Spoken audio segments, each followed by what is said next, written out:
Welcome to Community Talk. I'm your host, Cordell Jones.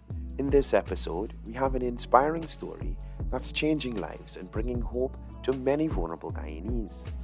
Through the government's Core Home Initiative, over 110 individuals and families have embarked on a new chapter of stability and comfort by becoming homeowners.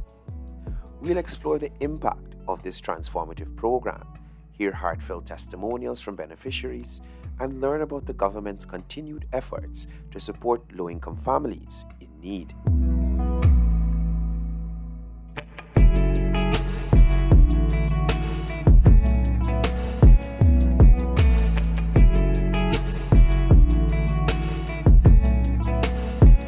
Prior, I was renting. All the while I was renting. Still renting even to now.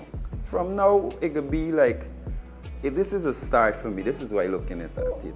Because like the renting, it in pay, man. So this is a start and the family get able to grow. Things could be better with this. Right now I'm feeling a little bit excited. It has been a long journey, but I've been patient and I'm thankful for this step. At this time I'll shout out all the staff from the core home on Camp Street, as well as the contractor, Mr. Denny. And thank everybody for the patience and the time I endured until this process.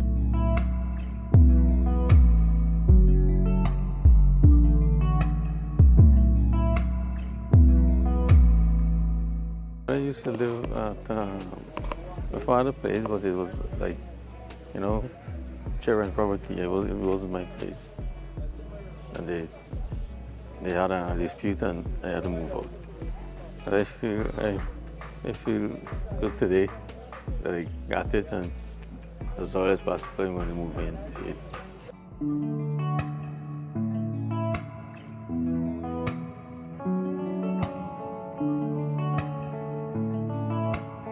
I give praise to God that I live to see what I was waiting for. Plus, this would be my Father's Day gift. I'm very thankful to everybody, that had something towards this.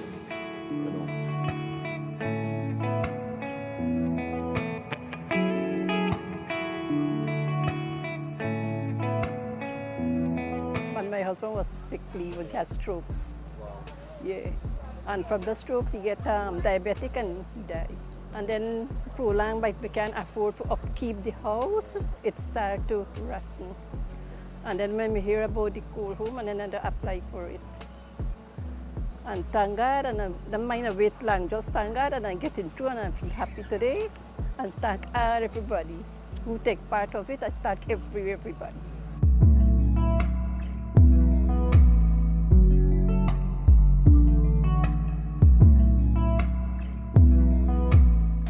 Two is my grand, and the big girl is my daughter.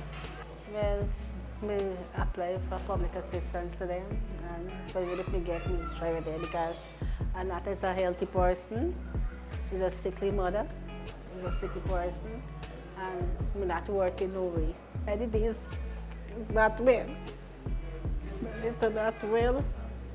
But still don't give up because she'll be going to share with them, to my daughter. Not giving up. Just still try with them. Only God knows what is my problem. Only God knows what I can say. Thank you very much for this school. I can't afford it. And thank you for every team who helped me. And thank you for the minister and everybody. Thank you very much for your support. For my family, for me and my family.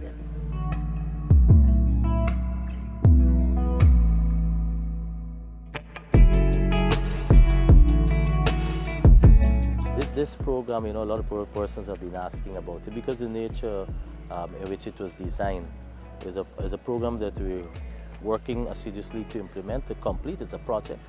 So, for example, we've handed over 110 houses, core houses today. That would be included here, East Coast, the East Bank, and as well on West Bank being within the Pariel, Lusignan, Ross, on the Naming area. We're moving quicker now with the program. We did have some initial hiccups in terms of with contractors, etc. We have, in fact, so what we're handing over now is that should have been completed already. But now we're happy about the movement we're making. We still have about 188 that is going through its procurement phase. Procurement will mean both from the government of Guyana and the IDB, because they have to get the IDB, no objection. So it's going through that procurement. So you still have 188 to be awarded and to construct. It's about $28 million US dollars this project. We've spent about 17 million plus to date. And there's another 5 that has been utilized for infrastructure. So on the adequate housing itself, it's about 23 million. So that would mean that in our remit to be implemented, we're about 74% implementation.